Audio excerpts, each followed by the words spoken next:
Mail-order bride was sent back for being too curvy, but the quiet rancher saw her real worth. Before we dive into the story, don't forget to like the video and tell us in the comments where you're watching from. Dry Hollow, Colorado Territory. Early winter, 1882. The stagecoach came in late. Its wheels rattled hard across the frozen ground, mud stiff with morning frost. Dust clung low to the earth as the town stirred in quiet disinterest. Most of Dry Hollow had seen the coach before. It came twice a week, rain or snow, and rarely carried anything interesting. But today it stopped longer than usual. When the door creaked open, Rosa Lindley stepped down onto the dirt street in buttoned boots that hadn't been made for walking. Her cheeks were red from windburn, lips dry. Her dress, a dark blue Eastern traveling gown with a corseted waist and delicate trim, looked fine from a distance, but up close, it told a different story. The bodice was too tight across her full chest. The side seams tugged near her hips, and the neckline had torn slightly from too many hours jostling inside the coach. One sleeve had frayed near the elbow. She pulled her coat tighter around her and stood still, glancing around with forced calm. She spotted him. Emery Baird, clean, pale, well-dressed in a town that mostly ran on sweat and cattle. He approached her with a nervous glance toward the handful of onlookers gathered at the depot, stable hands, shopkeepers, and one nosy old widow pretending to sweep her stoop. "You, Miss Lindley?" Emery asked stiffly. "Yes," she said, voice quiet but even. "You sent for me." He looked her up and down, not kindly. His gaze paused at her chest, then moved to the tear in her sleeve. He shifted uncomfortably. I don't think this is going to work." "You're not." He trailed off. Rosa stared at him, expression neutral. He forced a breath and glanced toward his father, who stood nearby with arms crossed. "I was expecting someone more modest, more refined in figure," Emery said at last. There was. Rosa didn't blink. She just nodded once, slowly. "I came halfway across the country for this." Emery gave a tight, embarrassed shrug. "I'm sorry. The arrangement's off." His father turned without a word and started back toward the bank. Emery followed him like a dog with its tail tucked, never looking back. Rosa stood there in silence. Then, with measured steps, she walked to the edge of the wooden platform and sat down. She lowered her carpet bag to the ground beside her boots and folded her hands over her lap. Her fingers shook. She didn't let them show. She lifted her chin and stared straight ahead at nothing in particular. Her chest ached, but not from the cold. She could feel them watching, whispering. The widow on the stoop leaned a little further over her broom. Rosa didn't cry. Not here, not in front of these people. She had risked everything, left Philadelphia with one letter in her pocket and a promise of a husband at the other end. Her father was gone. Her mother remarried a man who called her too proud to keep. There'd been nowhere else to go, and now there still wasn't. Across the street, Gabe Harland had just finished tying down feed sacks in the back of his wagon. He wore a heavy canvas duster and a worn hat pulled low against the sun, beard thick against the wind. A limp made his steps uneven, but steady. He didn't move fast, but he never needed to. Gabe hadn't planned to come to town today, but the south fence had blown down in the last storm, and the cattle needed feed before the snow deepened. He didn't like people. He didn't like town. He especially didn't like being reminded of the years he'd spent losing things. First his leg to a Confederate mini-ball, then his brother to fever, then his wife to childbirth out on that same lonely ranch where he still lived. For the last 5 years, Gabe had worked the land alone. That was enough, or it had been. He noticed her the moment she stepped down from the coach. Not because she was crying, she wasn't. And not just because she was beautiful, but because she looked like someone trying not to fall apart in front of people who wanted her to, and failing just a little. Her dress was fine made, but her body had strained against it through too many miles. She sat there now with her hands folded too neatly, her carpet bag clutched beside her like it held her only hope. And maybe it did. He knew the look. People talked like shame was loud, but real shame was quiet. It looked like her. He watched for a moment longer, then walked across the street. Rosa heard his boots before she looked up. He stopped in front of her without a word. She raised her eyes. He was tall, broad-shouldered, dust-streaked. He didn't look at her the way the banker's son had. His eyes were pale gray-blue and steady.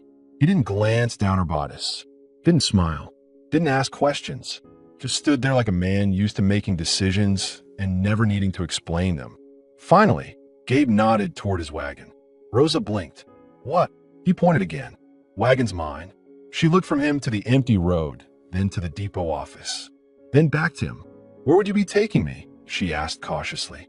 West, he said. One word. Firm. She could feel the stares from the depot window, the widow still sweeping, a boy peering from behind the general store's crates. She could say no. She should probably say no, but he didn't look like a man who meant harm. He looked tired, like someone who didn't want company but was offering it anyway. And she had no money, no ticket back east, no food, an address that wouldn't last another night in the cold. She stood. All right, she said. She didn't thank him. He didn't ask for it. Rosa climbed into the wagon. It was rough, boards creaking under her weight, and she sat upright with the carpet bag in her lap. Gabe climbed up beside her, picked up the reins, and gave the mules a quiet click. They pulled away from town slowly. Neither of them spoke as dry hollow shrank behind them. Just buildings in the dust, now smaller with every mile. The wind cut through her coat. Gabe noticed and pulled off his own duster, thick and lined with old wool, and handed it over. Rosa looked at him, surprised but didn't argue. She pulled it around her shoulders and tried not to shiver. It smelled like pine smoke and worn leather. She didn't know where she was going. He hadn't asked who she was. They didn't exchange names, but she didn't feel afraid. And that, after the week she'd had, was enough.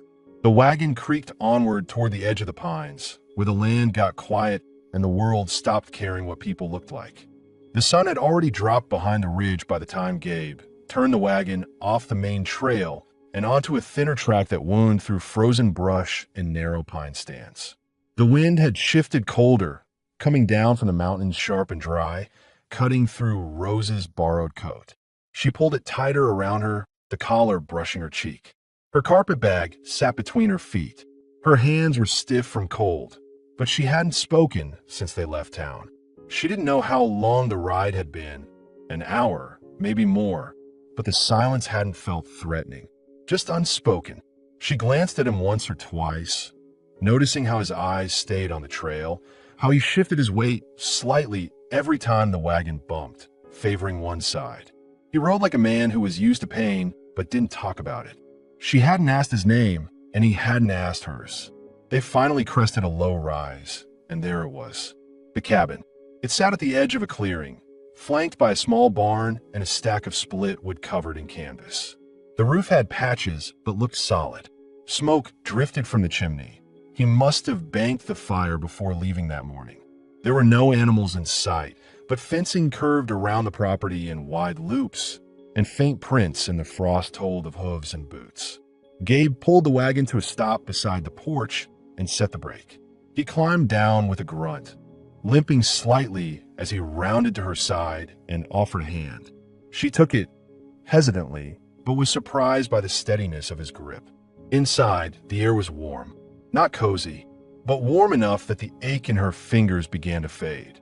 A stove stood at the far wall, glowing faintly. A battered table with 2 chairs sat near a shelf of jars and dry goods. Everything was simple. No decoration, no personal touches. A cot in one corner had a wool blanket folded sharp at the edge. A rifle leaned by the door. He set down a crate he'd carried from the wagon and unwrapped his scarf. Then he moved to the stove, stoking the fire with practiced efficiency. Rosa stayed by the door, unsure. "You can hang that coat there," he said, pointing to a peg on the wall. His voice was deep but low, almost like it hadn't been used much recently. She nodded, slipped the coat off slowly, and hung it. Her dress beneath was still dusty and torn. One shoulder had slipped again, exposing more skin than she liked, and she tugged it back in place. He didn't look. He didn't ask what had happened. Didn't ask why she'd come. But something in the way he moved, quiet, unrushed, told her he already understood more than he let on. "I'll fix something," he said, already reaching for a pot and some dry beans. "I can help," she said quietly. He glanced at her, then nodded once. They worked side by side. He didn't give orders, just moved aside when she reached for something, handed her a knife when she went for the sack of potatoes, and didn't flinch when she cut the skin of her thumb. She didn't complain. He passed her a rag without comment. Later, they ate with spoons scraped from tin. The stew wasn't seasoned much, but it was hot, and her stomach tightened with relief. She hadn't eaten since morning, maybe earlier. She kept her eyes on the bowl, careful not to slurp, her back straight. Even now, she didn't want to seem like someone in need. He finished first, wiped his spoon with a cloth, and stood. "You can have the cot," he said simply. "What about you?" she asked. "I'll take the chair." "No," she said too quickly, then softened. "I'll sleep near the stove." He looked at her for a long second, then nodded again. While he stepped outside to check the barn, Rosa peeled off the worst of her dress and laid it over a chair to dry. Underneath, she wore a corset and shift, both wrinkled and worn, but clean enough. She pulled the borrowed coat back around herself and sat cross-legged on the rug near the stove, her carpet bag tucked close. She undid the pins in her hair, letting it fall in thick waves over her shoulders. Gabe returned without comment. He didn't stare. He just kicked off his boots and lowered himself into the chair with a soft grunt. His leg was stiff, she could tell. Probably always would be. Neither of them spoke for a long time. The fire popped. Outside, wind brushed against the walls like dry breath. She watched him. His eyes were half closed, his jaw set with a kind of still pain that didn't need explaining. She recognized it because it was the same one she'd worn for weeks. Silent, worn through, but not done. "You live out here alone?" she asked finally. He opened his eyes. "Yeah." "Why'd you come to town?" "Needed feed." A pause. She almost asked why he brought her here, but she already knew. Not the full answer. "What enough?" "You don't know me," she said. He shrugged. "You needed somewhere." Another silence. "Rosa," she said after a minute. "My name." Gabe nodded slowly. "Gabe." And that was it. The fire burned lower. She lay down, wrapped in the coat, her body sore from travel, head resting on her arm.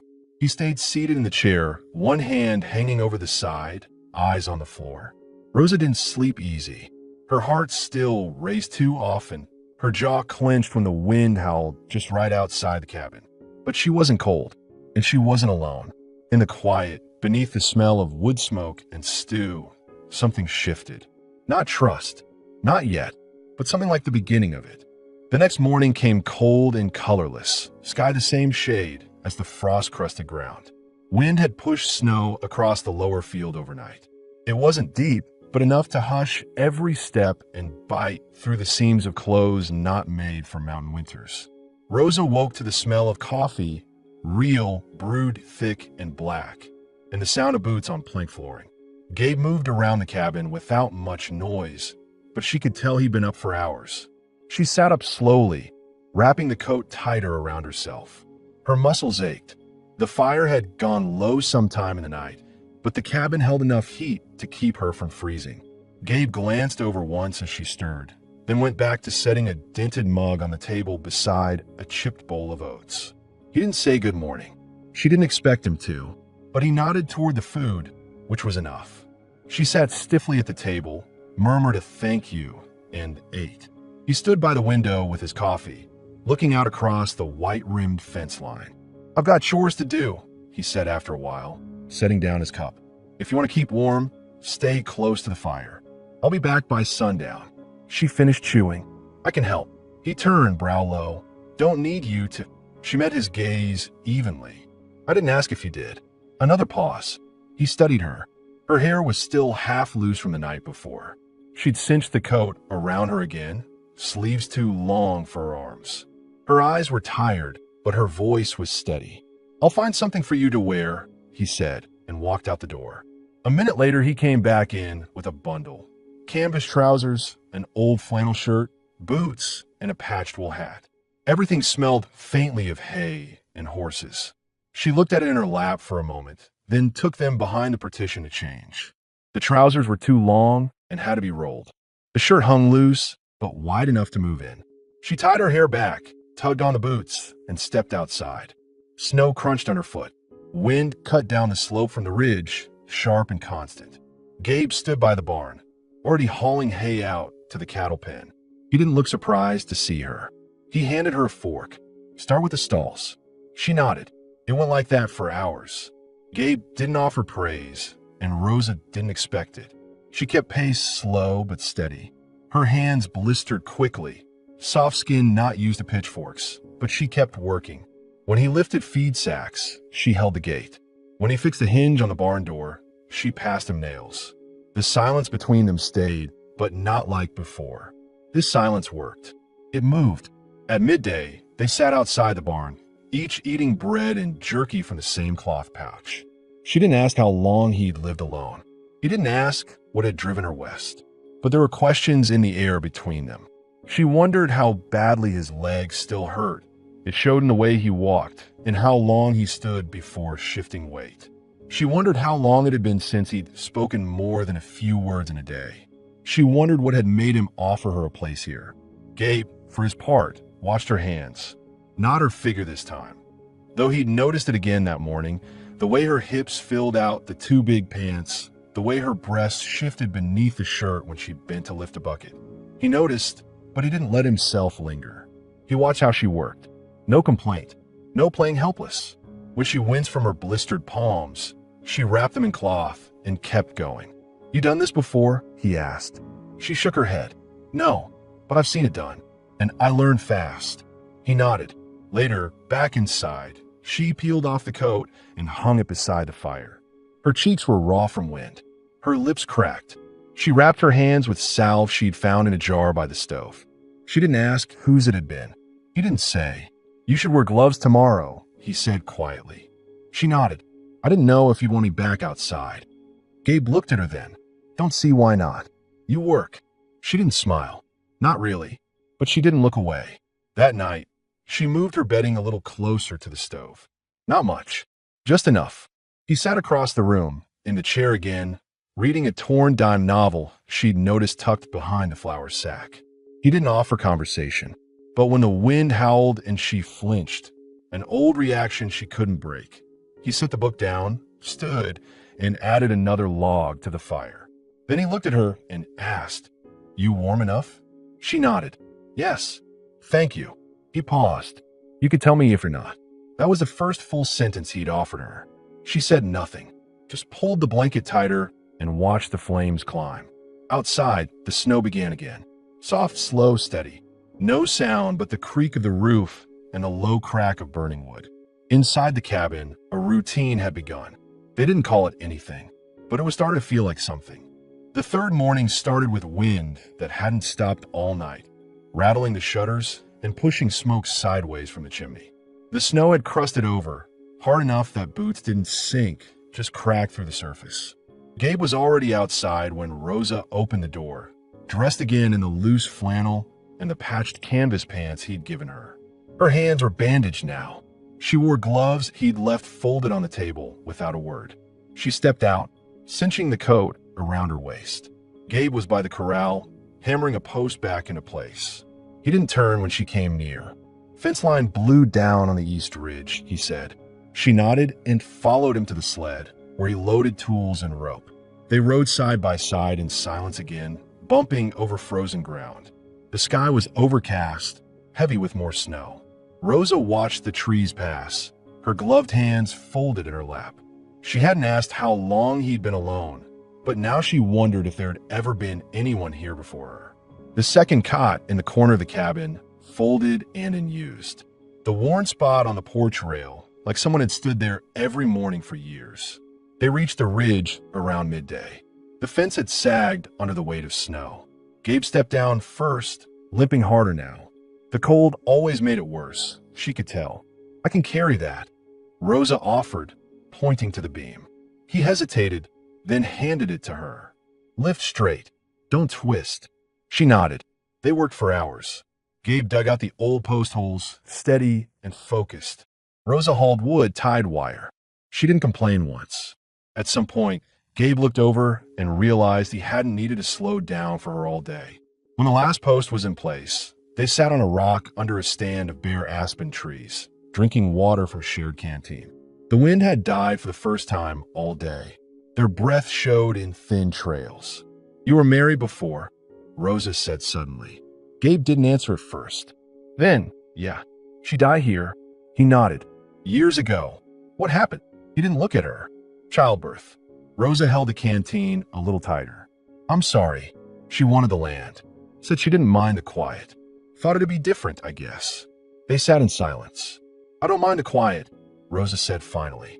"I just wasn't ready for it to be permanent." He looked at her then. "Wasn't your fault." She shrugged.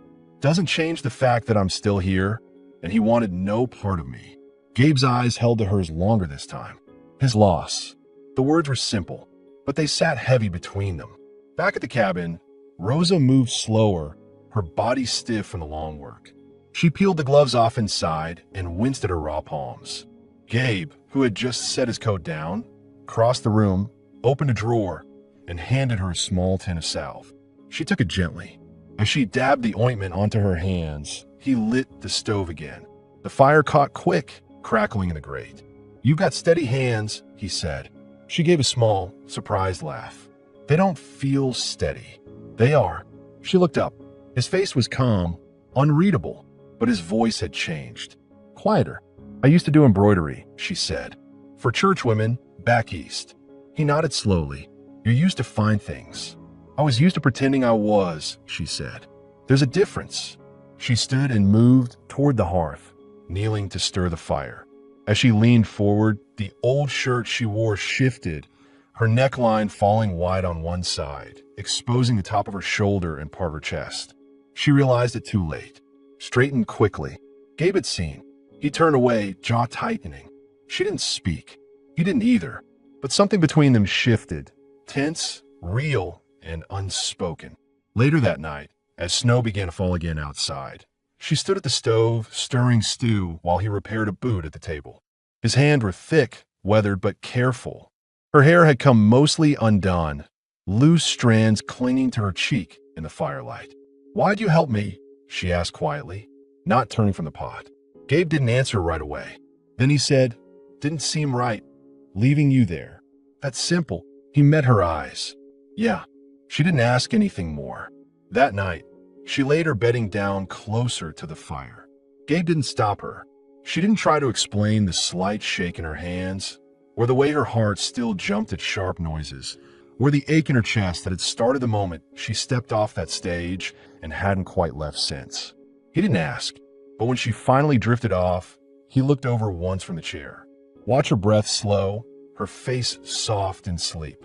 He leaned forward, added one more log to the fire, then sat back. Still didn't speak, but in his mind, something had settled. She belonged here more than she knew, and he didn't mind her staying.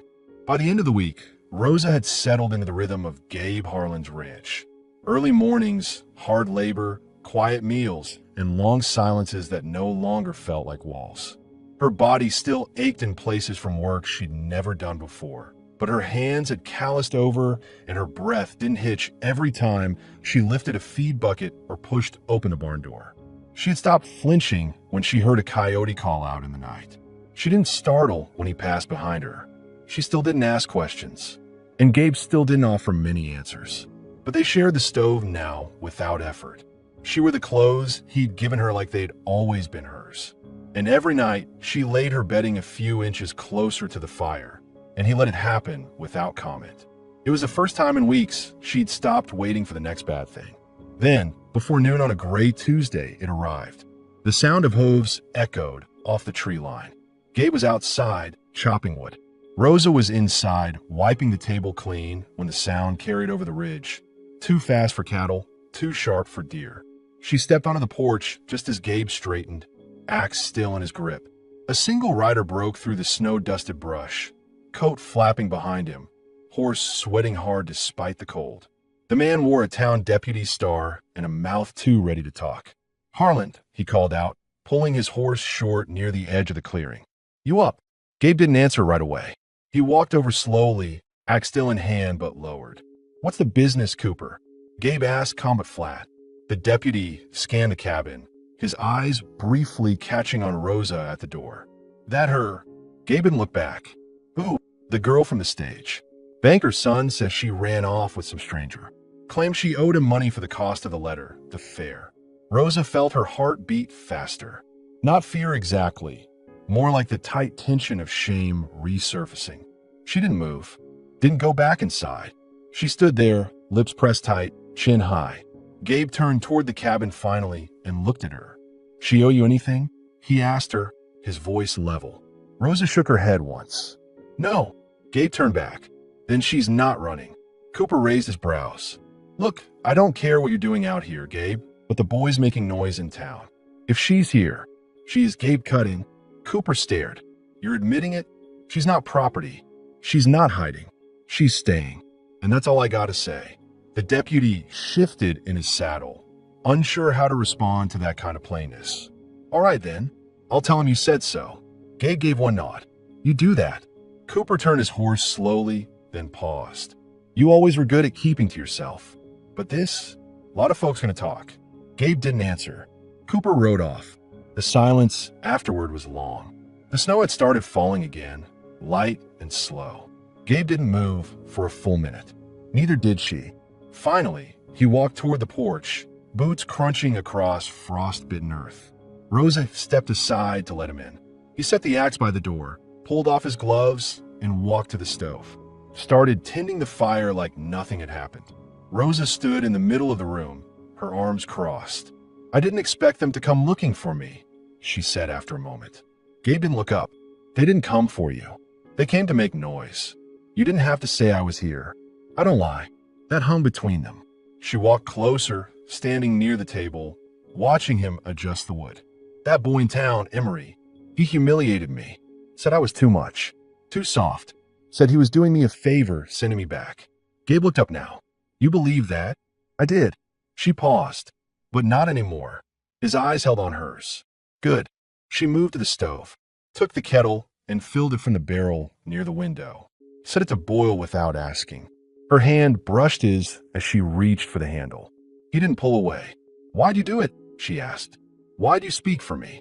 Gabe didn't answer right away. He set a pot down, scraped beans into it. "I've been alone a long time," he said finally. "Sometimes too long." She didn't speak.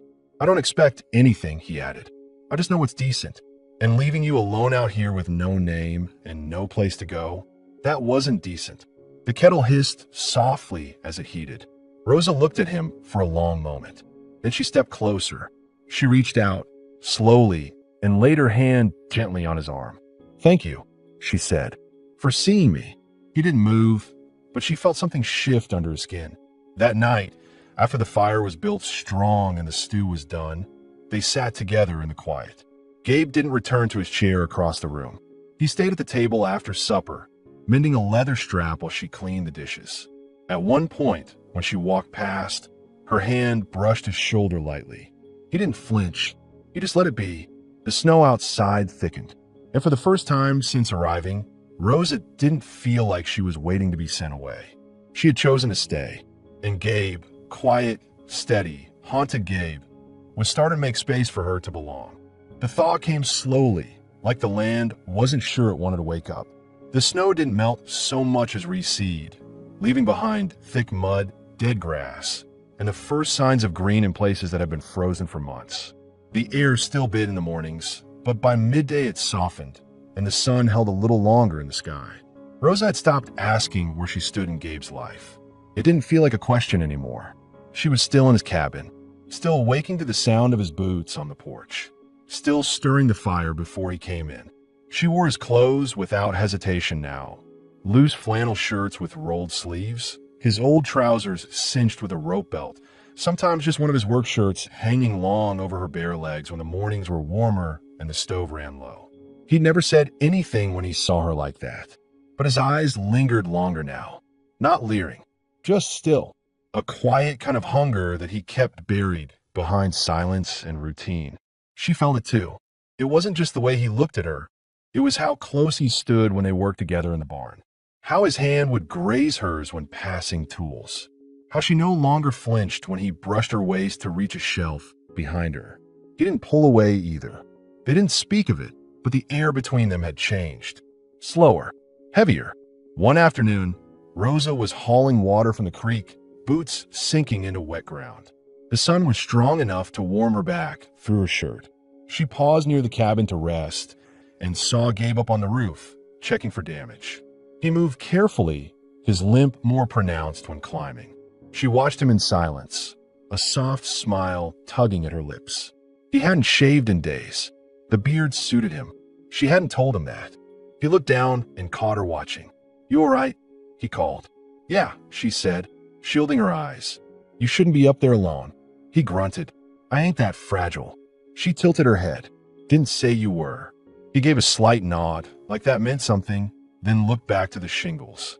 That evening, they worked side by side at the stove. She was slicing potatoes. He was seasoning meat. It was the closest they'd stood for more than a moment. When she leaned to grab the kettle, her hip pressed lightly against his. He didn't move away. Neither did she. Later, after they'd eaten, Rosa sat on the edge of her bedding, brushing her hair out with her fingers. Gabe was on the floor nearby, fixing a leather strap on one of the harnesses. The fire crackled between them. "Did you ever think of leaving here?" she asked quietly. He didn't look up. "Used to. Why didn't you?" "Too tired. And nothing out there I wanted." She was quiet a long moment. "And now?" He finally looked at her. His eyes didn't flicker away. "I don't know yet," he said. She nodded, accepting that. But something in her settled, because he'd looked at her when he said it. The next night, she couldn't sleep. The air was too warm. The fire had burned down low. She lay on her back, staring at the shadows on the ceiling. Across the room, Gabe shifted in his chair but didn't rise. "Can't sleep?" he asked. "No." Another pause. "Cold." She shook her head. "Too warm." She sat up slowly. The blanket slipped down to her waist, and her shift was thin. She didn't cover herself, didn't speak. He stood, crossed to the stove, stirred the coals, then turned back to her. "I can take the chair," she said softly. "You don't have to sleep there every night." Gabe didn't move for a moment. Then he sat down beside her, careful, like unsure whether to stay. She didn't shift away. "You've been kind to me," she said, "but I'm not broken." "I never thought you were," he said. She reached for his hand. He let her. It was quiet, just the wind outside and the faint crack of burning wood. His thumb moved slowly along the back of her fingers. Her breathing shifted. She leaned into him, her shoulder against his chest.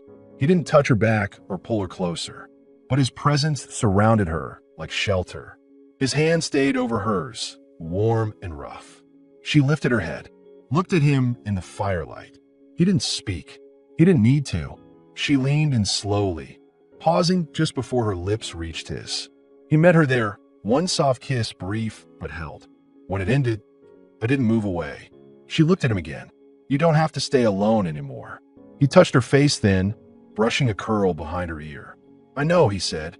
That night, she didn't move her bedding, and he didn't return to the chair. Morning came slow and golden, slipping through the small window above the stove in soft beams that warmed the floorboards.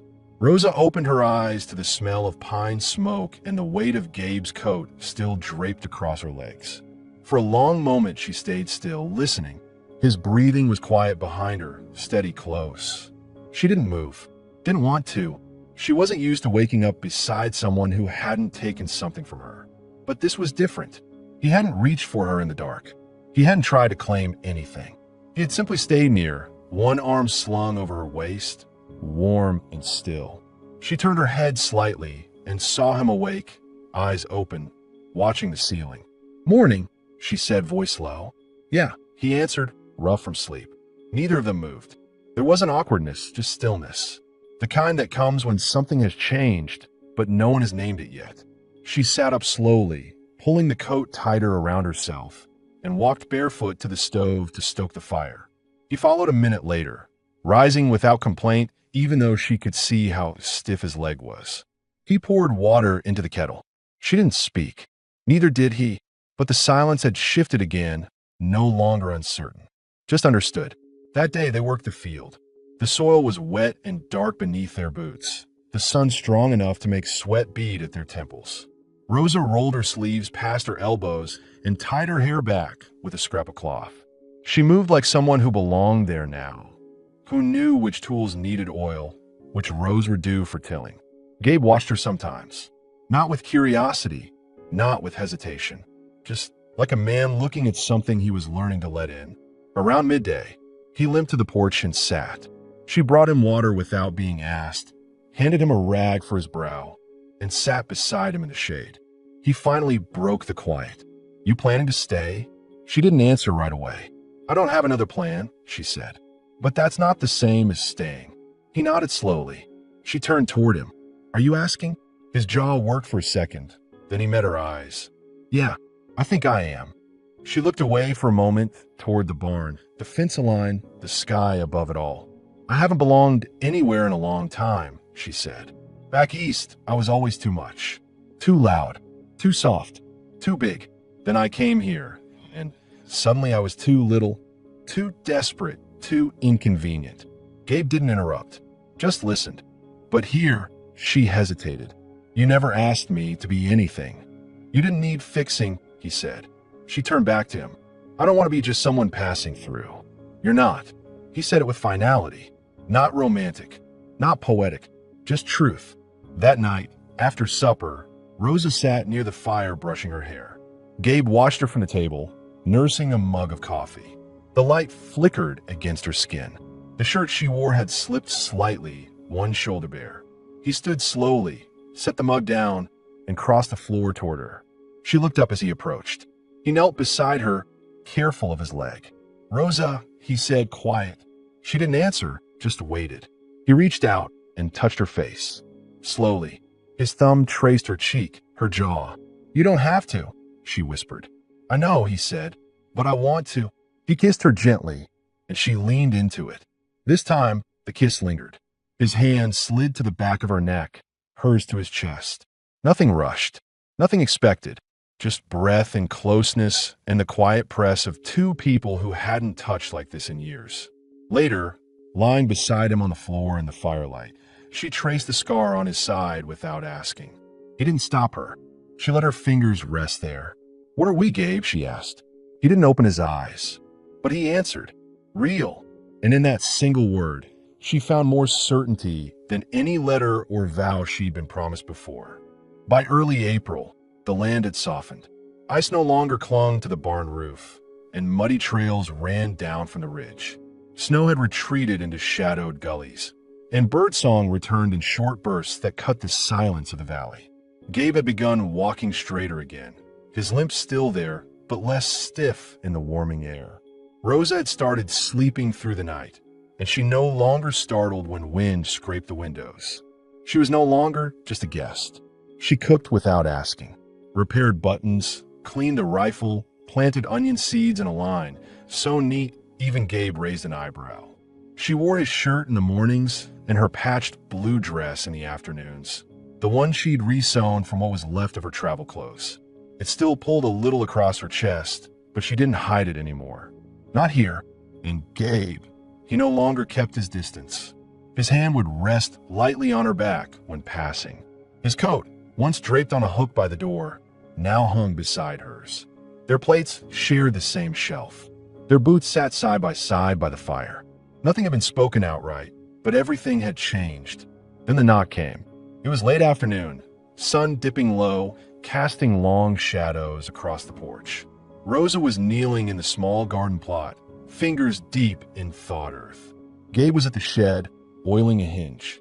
The knock came heavy, flat, not curious, intentional. Rosa stood slowly, wiped her hands on her apron, and looked toward the door. Gabe was already walking toward her, his face tight. He reached the porch first. It was Emery Baird. The banker's son stood straight in a new coat too fine for trail dust. Boots shined, hair slicked with oil. But his face was red from the ride, and his eyes had the darting edge of a man looking for leverage. "I came to collect what's mine," he said, brushing dirt from his cuff as if the land itself offended him. Gabe stepped forward, one hand resting loosely on the doorframe. "She's not yours," he said. Emery laughed once, short. "I sent for her, paid for a fare. That means something."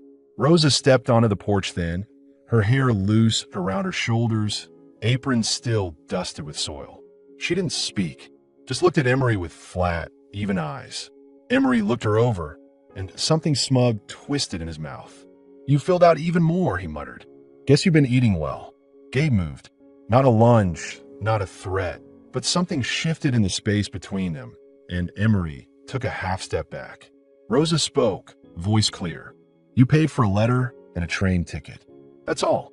You don't owe me. You were meant to be my wife, he said indignantly. Instead, you ran off like some saloon girl. I didn't run, Rosa cut in. You turned me away. You humiliated me in front of your father, in front of the whole town. You said I was too much for you. Now you want to claim me because someone else saw worth where you didn't. Emery's face flushed darker. You think staying out here with this cripple makes you something more? Gabe didn't blink. Rosa took one step forward, her chin lifted. I'd rather sleep on dirt beside a man who respects me than sit at a banker's table with someone like you. Silence. Emery's mouth opened, then closed. You're not welcome here, Gabe said. You turn that horse around and you don't come back. Emery's pride fought to stay upright, but there was nothing behind it, just wind and shame. After a few seconds, he spat into the dirt, turned without another word, and mounted up. They watched him ride off, dust rising behind him as the trail took him back toward town. Rosa stood still for a long moment after he was gone, hands tight at her sides. You all right? Gabe asked. She nodded once. I'm not scared of him. She paused. I hate that I let people like him define my worth for so long. Gabe looked at her, then stepped close. He never saw you. She turned toward him. And you did. He reached out and touched her waist, fingers firm. I saw you the second you sat on that platform and didn't cry. She looked down, a breath catching in her throat. I wanted someone to choose me, she said quietly. Not out of pity, just for me. I did. They stood in silence, the wind soft now, brushing her hair against her face. She reached up, took his hand, and held it there at her waist. That night, when they returned to the cabin, she lit the lamp without speaking. He closed the door behind them. She turned to him and unbuttoned her dress slowly, not in invitation, but in trust. He crossed to her without rushing. When he kissed her, it was quiet and steady. His hands cupped her face like she was something solid. She undressed in front of him for the first time, not ashamed, not small. And he touched her like the shape of her body was something he already knew. Later, tangled in the blanket beside the fire, her head on his chest, his arm around her waist, she whispered, "This feels like home." Gabe didn't say anything, but his hand squeezed hers gently, and he didn't let go. The next morning came clear and quiet, with only the sound of birds returning to the trees and the creek running fast with meltwater.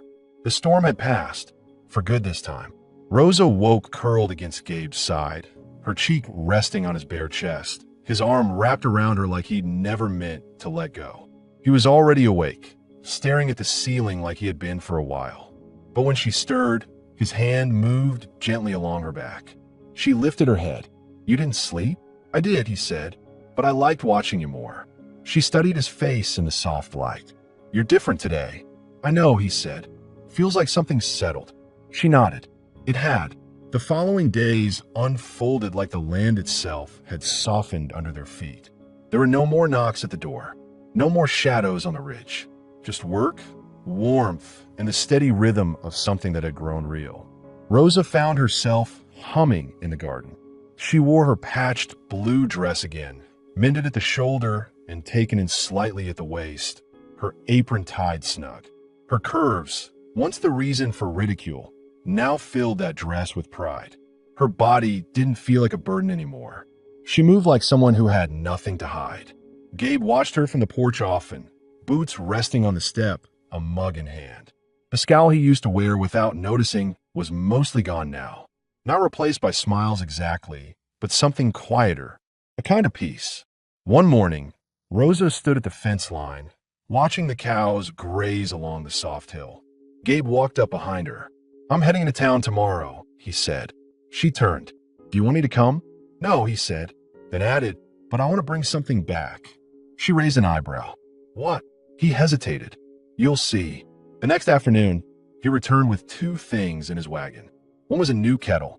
The other was a small box wrapped in cloth, which he handed her like it weighed more than it did. She opened it on the porch, breath catching. Inside was a simple silver ring. nestled in a folded scrap of lace. He didn't get on one knee, didn't make a speech. He just said, "You've been calling this home. I want you to call it yours." Her eyes filled. "It already is." She slid the ring on without hesitation. That evening, they sat by the fire, no word spoken for a long time. Just the quiet sound of kindling snapping and the wind outside brushing gently against the eaves. He rested his hand on her leg as she leaned into his side, head on his shoulder. "Do you want to get married proper?" he asked after a while. "I don't need paper," she said, "but I'd like to hear you say it." "Say what?" "That I'm yours." He looked down at her. "You are, from the first day I saw you on that platform." She smiled. "I wasn't much to look at then." "You were everything," he said. In late May, they planted the last of the potatoes. Gabe dug rows while Rosa dropped seeds. Her belly ached that day in a way that felt unfamiliar. Later that week, she missed her time. She waited a few days before telling him. He didn't panic, didn't even blink. He just pulled her close, pressed a kiss to her temple, and said, "Then we'll make room for more." By the time summer settled across the valley, the cabin no longer looked like a place for one man. A second coat hung beside his. A woman's dress hung near the door. 2 mugs sat ready at the table. And outside, where the porch rail had worn down from years of leaning, 2 sets of arms rested together every evening, watching the last lights sink behind the hills. They never talked much about the past again. Some things didn't need retelling. What mattered was what stayed.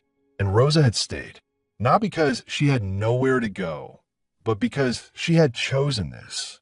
And Gabe, for all his silence and scars, had chosen her right back. Forever wasn't spoken. It was lived.